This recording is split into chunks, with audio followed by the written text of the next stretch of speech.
ഇടുക്കിയുടെ അതിർത്തി മേഖലയിൽ പഠിക്കുന്ന വിദ്യാർത്ഥികൾ മലയാളവും ഇംഗ്ലീഷും മാത്രമല്ല തമിഴും പഠിക്കണമെന്ന് ഉടുമ്പൻചോല എം.എൽ.എ. സേനാപതി വേണു. മറ്റു ഭാഷകൾ പഠിക്കണമെങ്കിലും പ്രാമുഖ്യം മലയാളത്തിലാണെന്നും അദ്ദേഹം കൂട്ടിച്ചേർത്തു. കുഴുത്തുളു ദീപ ഹൈസ്കൂളിലെ പ്രവേശനോത്സവം ഉദ്ഘാടനം ചെയ്ത് സംസാരിക്കുകയായിരുന്നു അദ്ദേഹം.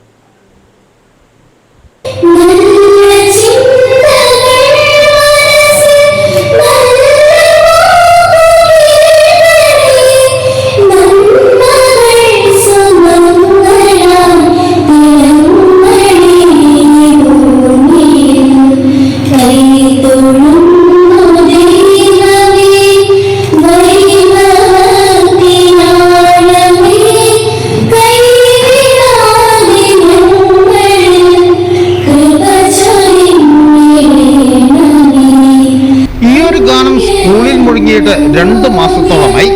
കുട്ടികൾ വലിയ അവധി കഴിഞ്ഞ് വീണ്ടും സ്കൂളുകളിലേക്ക്. പുത്തൻ പ്രതീക്ഷയോടെയും ആവേശത്തോടെയും കുഴുത്തുളു ദീപ ഹൈസ്കൂളിലെത്തിയ കുട്ടികൾക്ക് ആശംസകൾ നേർന്നത് ഉടുമ്പൻചോല എം.എൽ.എ. അഡ്വക്കേറ്റ് സേനാപതി വേണു. പ്രവേശനോത്സവത്തിന്റെ ഔദ്യോഗിക ഉദ്ഘാടനം അദ്ദേഹം നിർവഹിച്ചു.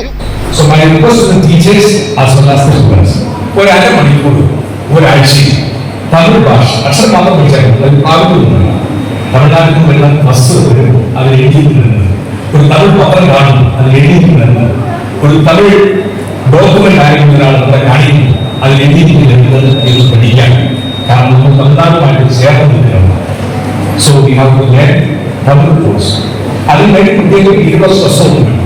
ഇപ്പോ തമിഴ് ഭാഷ സഹായിക്കുന്നുണ്ട്. ഇല്ലെങ്കിൽ ഏതെങ്കിലും പഠിപ്പിക്കാറിയാവുന്ന ടീച്ചർമാരുണ്ട്.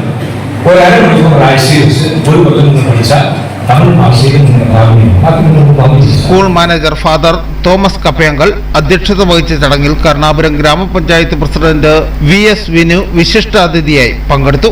വിദ്യാലയ മുറ്റത്തേക്ക് പുതുതായി കടന്നു വന്ന കൂട്ടുകാരെ ദീപ ഫ്രെയിമിൽ ഒപ്പ് രേഖപ്പെടുത്തിയും ആകർഷകമായ സ്വാഗത കാർഡുകൾ നൽകിയുമാണ് അധ്യാപകരും ജനപ്രതിനിധികളും ചേർന്ന് സ്വീകരിച്ചത്. ചടങ്ങിൽ സ്കൂൾ ഹെഡ് മിസ്ട്രസ് റാണി ജോർജ്, പഞ്ചായത്ത് അംഗം Manju Reji, PTA president Jaiju PT തുടങ്ങിയവർ സംസാരിച്ചു. തുടർന്ന് കുട്ടികളുടെ വിവിധ കലാപരിപാടികളും നടന്നു. News bureau, Udumbanchola.